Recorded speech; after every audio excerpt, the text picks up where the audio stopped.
¿Qué tal? Buenos días. Muchas gracias por vuestra presencia.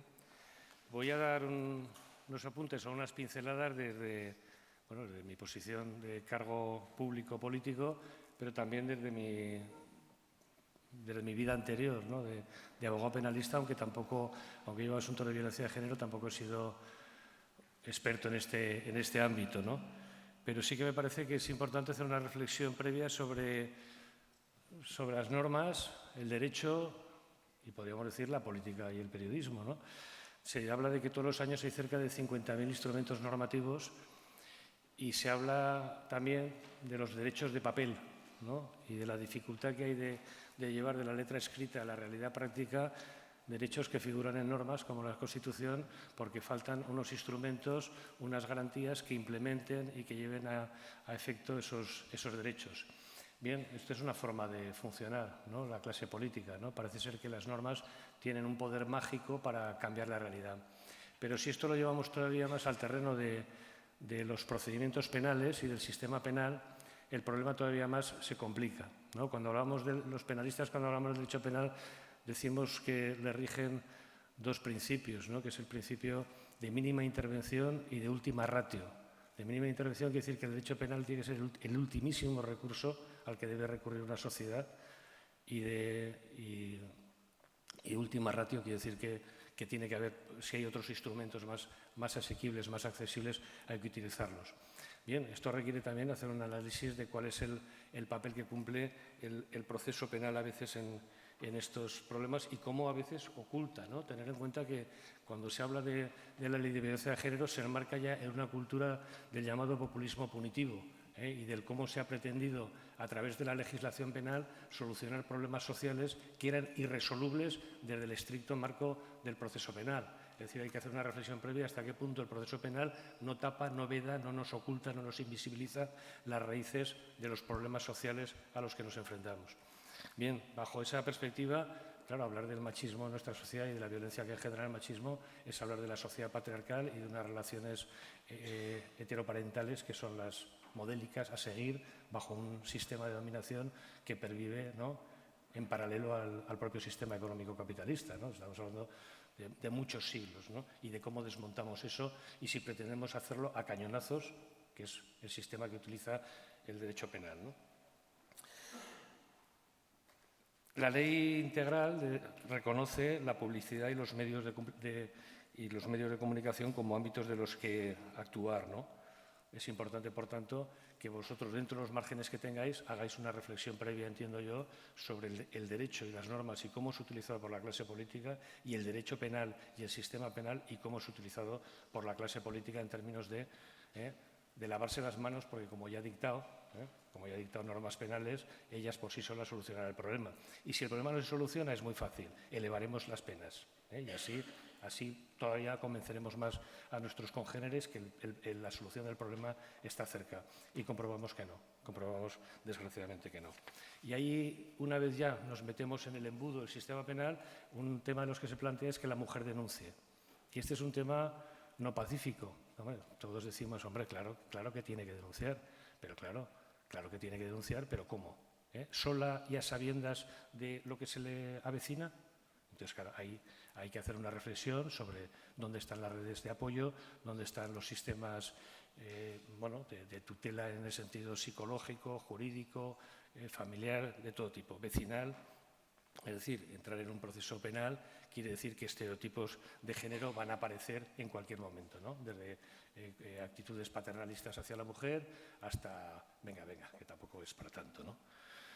Bien, por eso el problema de fondo es el cómo las mujeres se organizan políticamente y cómo discursos que surjan de las propias víctimas son las que se abran camino para poder reflexionar los políticos, los juristas, los jueces sobre realmente qué es lo que sienten, lo que piensan y de dónde viene ese drama en el que viven muchas mujeres, ¿no? ¿Qué puede un ayuntamiento en este marco? Pues ya más o menos lo sabéis. Estamos trabajando en líneas de sensibilización, de asistencia de atención a necesidades básicas, de empoderamiento y de reversión de la desigualdad. Estamos trabajando en esa línea, en el acompañamiento, tratamiento y asesoría en múltiples facetas, como puede ser la psicológica, la jurídica o la laboral. Estamos apoyando en materia de vivienda con pisos tutelados o pisos de acogida. No estamos exigiendo la denuncia para poder echar una mano a que estas mujeres puedan ser objeto de la debida atención. Nos coordinamos también con otras entidades como la DGA en materia o como la Junta de Seguridad, ¿no? Para ver cómo en este proceso cada uno intenta hacer un poco su papel, pero a sabiendas de que no es suficiente, ¿no? El tema de la sensibilización, ¿no? El tema del cómo tomar conciencia para revertir las bases de la igualdad en una sociedad profundamente machista, pues es un tema al que nos debemos enfrentar pues todos los agentes sociales, ¿no? El cómo conseguir una sociedad más igualitaria, pues el Ayuntamiento está intentando, ¿no? Introducir pues a través de comisiones de igualdad o de transversalizar todos los temas de género, pues una reflexión en el interior de la institución también para ver cómo nos comportamos a veces, ¿no? De una forma machista sin ser conscientes de ello, ¿no? Reconocer a la mujer como sujeto político de pleno derecho, fomentar las asociaciones de mujeres, ¿no? Como somos más contra la violencia machista, pues es algo fundamental y creo que algunas de las ponentes, ¿no? nos van a comentar un poco experiencias en ese sentido que son fundamentales que sean objeto de conocimiento, ¿no? El fomento del hombre igualitario, me suena fatal, ¿no? El hombre igualitario, pero bueno, no habría que decirlo. Pero yo sí que recuerdo, y lo decía cuando las jornadas de cuidados que presenté en el Ayuntamiento, que nosotros con 18 años en la lucha política en la universidad y en según qué organizaciones antifranquistas, el feminismo era algo que se estaba introduciendo y que generaba una tensión en los hombres en el tema de cómo abordar las relaciones con el género femenino. Y eso era porque había un movimiento feminista fuerte que estaba marcando de alguna forma el terreno de juego, por lo menos entre sectores más concienciados. Eso lo dejamos de percibir y también sabéis que el feminismo también abandonó ese frente, ¿no? De la lucha en el seno de los hombres y de la masculinidad por revertir esas posiciones tan ancladas en el machismo, ¿no? Bueno, todo el tema de lanzar políticas específicas, ¿no? Y de modificar actitudes y comportamientos, ¿no? Bien, ¿qué pueden hacer los medios de comunicación? Pues yo creo que yo intento apuntar algo, ¿no? El que no se reproduzcan los estereotipos sexistas, ¿no? Se habla a veces de esas cuestiones relacionadas con el genérico, ¿no? Ser consciente que el masculinismo genérico no integra los dos géneros, sino que invisibiliza en el plano público a las mujeres y otros géneros diferentes del hombre, ¿no? Ayer estaba yo con una catedrática de la Universidad de Barcelona y decía, bueno, pues igual que durante 2000 años el masculino genérico ha sido el que se ha impuesto, pues yo quiero que los 2000 años siguientes sea el femenino genérico el que se imponga. Y bueno, pues tiene sus razones, ¿no? Evidentemente, ¿no?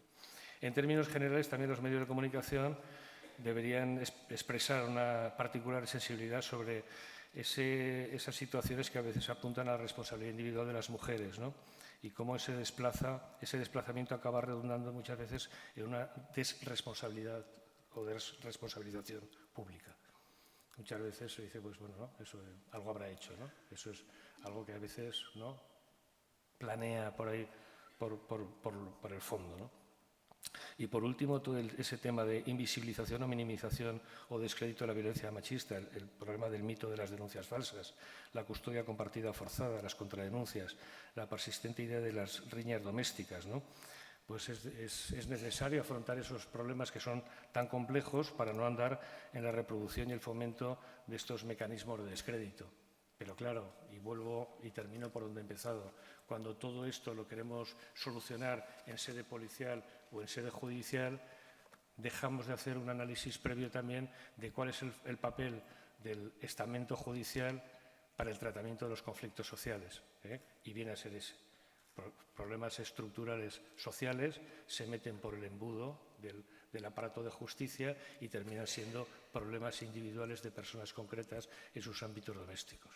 Y mientras no afrontemos esos análisis macro, pues seguiremos un poco reproduciendo esta desgraciada situación micro, pero tan dramática para la mitad del género humano. Muchas gracias, mucho ánimo a vuestra reflexión y, por favor, dar un fuerte empuje a esto.